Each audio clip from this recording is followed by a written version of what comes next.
Өлкө аймагында акыркы убактарда болуп жаткан кылмыш кырсык, жол коопсуздугунун эрежелерин одоно бузулушун чагылдырган телекөзөт көрсөтүүсү назарыңыздарда.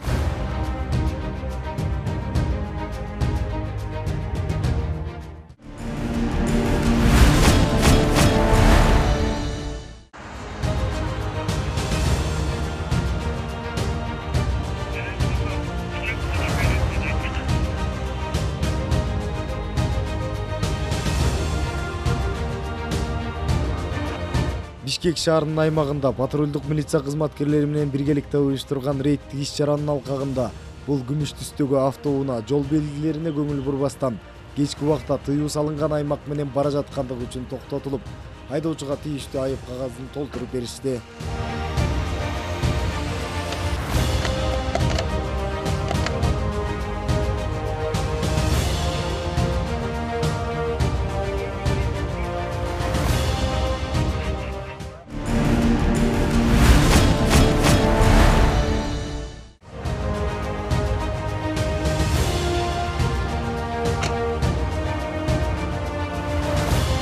Ал эми бул Honda Fit үлгүсүндөгү автоунаадагы жол эрежелеринин белгилерине көңүл кош мамиле кылгандыгы үчүн токтотулуп, тийиштүү протокол толтурулуп, эскертүү берилди. Андыктан урматтуу айдоочу, көңүл кош мамиле кылбаңыз.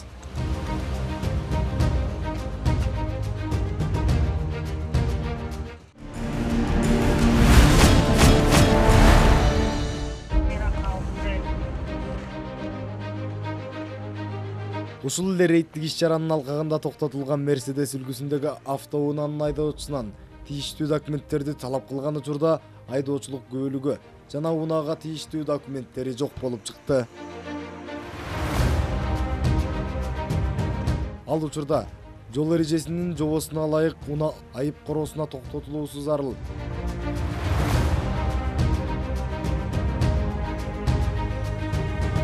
Инспекторлар унааны атайын айып короосуна токтотуп, өзүнө тийиштүү протокол толтуруп беришти.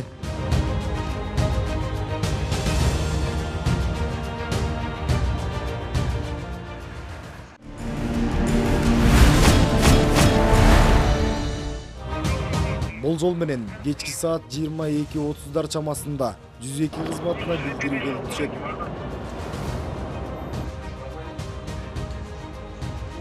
У вас на данный момент есть экстренный случай?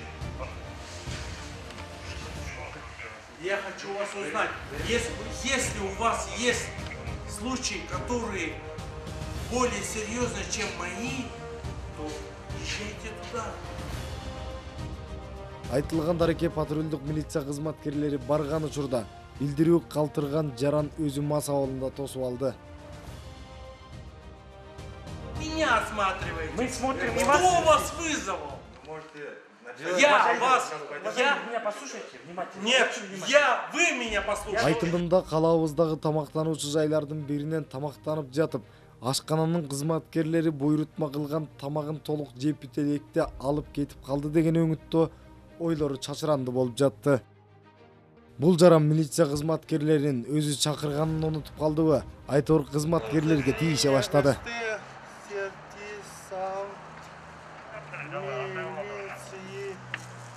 Даже если я ничего не докажу, по крайней мере после этого они будут себя вести более по-людски, будут людьми. Жанындагы шериги жоошутууга аракет кылган менен ага дагы көнө турган эмес. У меня к вам лично никаких претензий. Я просто спрашиваю. В последний момент вы появились. Да.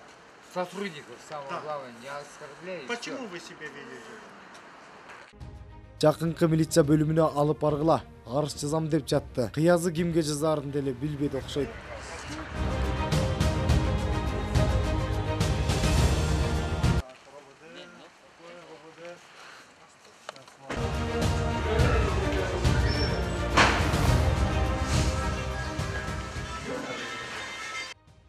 Жакынкы милиция бөлүмүнө барган учурда тергөөчүнүн суроолоруна оңчулуктуу жооп бербей, уюлдук телефонуна тартып, өзү чакырган ишке өзү тоскоолдук жаратып жатты. Чек заплатил, тоже есть. Все есть. там чек есть, где я оплату провел. Там тоже все есть. Ал ортодо жарандын арыздоосунун чындыгын аныктоо үчүн тамактануучу жайдын кожоюнун чакырууга туура келди.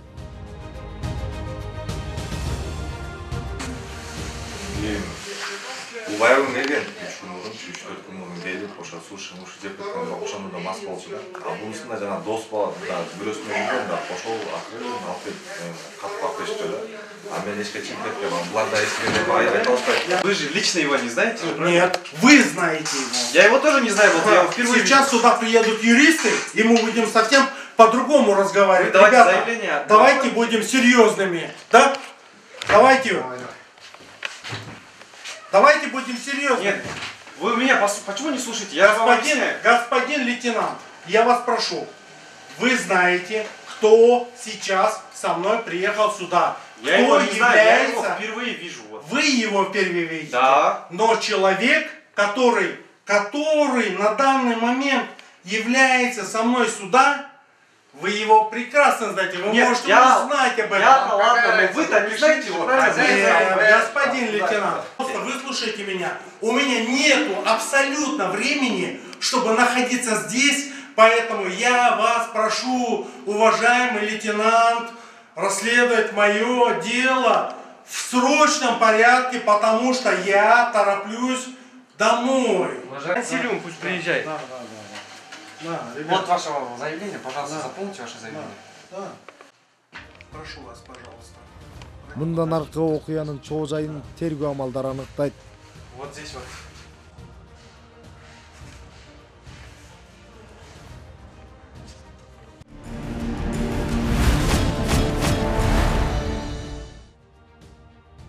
Кыргыз Республикасынын Ички иштер министрлигинин баңгизаттарды мыйзамсыз жүгүртүүгө каршы күрөшүү кызматынын Ош шаары жана Ош облусу боюнча башкармалыгынын кызматкерлери сотко чейинки өндүрүш алкагында Ооганстанда өндүрүлгөн баңгизаттардын Кыргызстанга келип түшүү каналына бөгөт коюшту.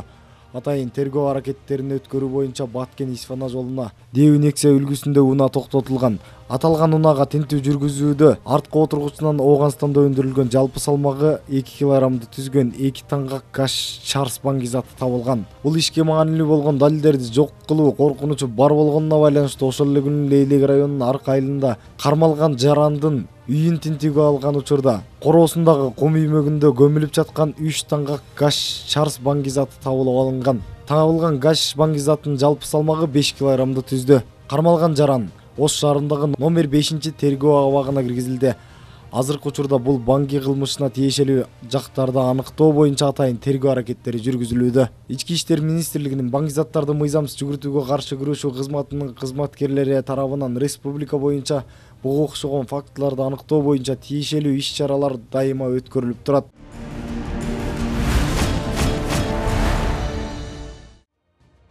Биздин редакцияга кат менен Жалал Абад облусунун 1994-жылы туулган тургуну Шеримбек уулу Бек кайрылган. Бек 2017 жылдан бери сөөк туберкулез оорусу менен жабыркап, буту баспай калган. Өлкөбүздө дарыланууга мүмкүнчүлүгү болбогондуктан тез аранын ичинде Туркия мамлекетинен операция жасоо керек. Операцияга 35 000 АКШ доллары керектелет. Бектин жакындарында мындай көп суммадагы акча каражат болбогондуктан кайрымдуу жарандардан жардам сурайт. Көп түкүрсө гөл болот демекчи, келиңиздер. Мүмкүн болушунча жардамга кол суналы. Жардамга кол сунуу үчүн экрандагы банк эсептерине жана электрондук капчык аркылуу жардам берсеңиздер болот.